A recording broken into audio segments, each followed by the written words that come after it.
One easy way to start using Schoology is to use the Updates section to ask a question. So here I am in Schoology in one of my courses, and I'm going to go to the left here and click on Updates. So this is kind of like the stream in Google Classroom. You can add text, you can add images, even voice recordings. You can add resources and links, anything to this little box here, and that could be your question for the day. So you could ask a question that previews the content for the lesson. You could ask a question that accesses their prior knowledge of the content and just to see what they know. You could ask a question to review the content from the previous course. Or you could just ask kind of an off-the-wall kind of fun question just to get the kids working and using this platform. This could be something that you do every day or every Wednesday or something like that. Kids know to go to the updates section and put in an answer to your prompt. So you can also, if you type in something like, what is your favorite day of the week and why? So it's kind of a quirky little question. You can also go here and go to the little bell, and that bell makes it kind of pinned to the top of the stream here.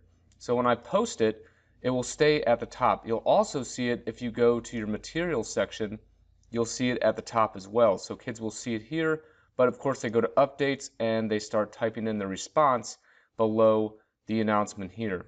So they're going to click comment, they're going to click like, and they're going to type in their own responses. Another easy way to use Schoology is to create a discussion forum.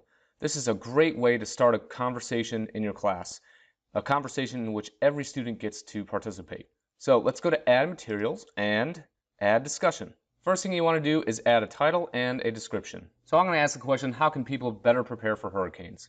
Now in the description, you can add more information, you can add rules for the conversation, but you can also add great links and YouTube videos and multimedia to enhance what the kids actually answer. So I'm going to add some things to my description. So I've added a few things to consider. Consider things like housing, safety, medical needs. Understand that not everyone can leave their homes. And a few references that the students can read. So I just simply use the text editor to add some bold-faced text and some highlights, bullet points right here, of course. And how did I get this little link? Well, very simply, I found a website that I wanted to share. I copied the URL, Control-C to copy. I went back to my sandbox, highlight the text, hit the link, and paste in to this box the URL. So that's how you can get a nice little link here. Now I also want them to watch a video, so how do I add a video? Well, again, go to YouTube, find a great video on hurricane preparedness, copy the link, go back, hit insert content, and YouTube. If you don't have that app installed, you definitely want to do that. And I'm going to just search for, I wonder if I can search for the URL. Yep, how to survive a hurricane. So this is the one I want. So I'm going to click on this one, and I'm going to click on the gear and import as embed. So that embeds it into my actual class discussion forum. So the kids can watch that and then answer the question. So the next thing you have to do is decide if you want a due date, decide if you want grading turned on. So it's 100 points by default. You can change that. Add a grading category. You're going to go to individually assign. You could do that if you want to, but lock it. Of course, if you want to lock it, that means no one else can add anything to it. So if they get a little unruly, you can, of course, lock it. Decide if it's going to be published. And then members can see other responses before participating. This is a really important one. So if you want to turn this off, okay, that means that they're not going to be copying and pasting each other's responses and just pawning it off as their own. So I think I would keep this one off. Require members to post before revealing others' responses is what you would want. So that I would definitely have selected. Also, you can copy to all your courses very easily.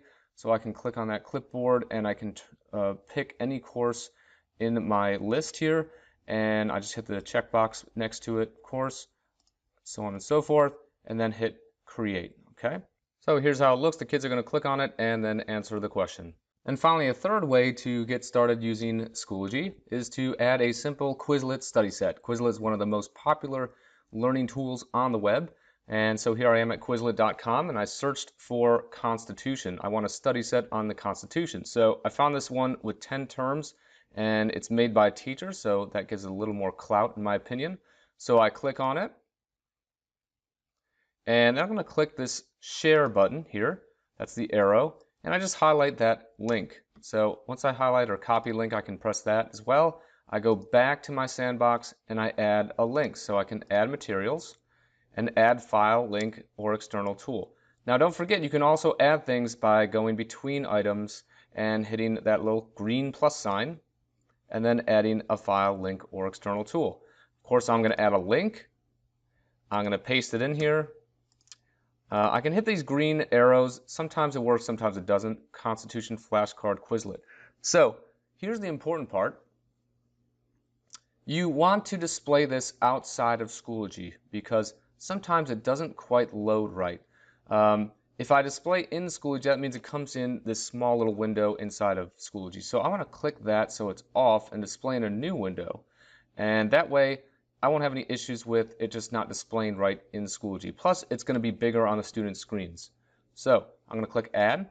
And as you can see here, here's my Constitution flashcards Quizlet. So you click on it, opens in a new window, and the kids can easily go to any of these games or the flashcards or learn the material. So very quickly, those are 3 simple ways to start using Schoology in your classroom.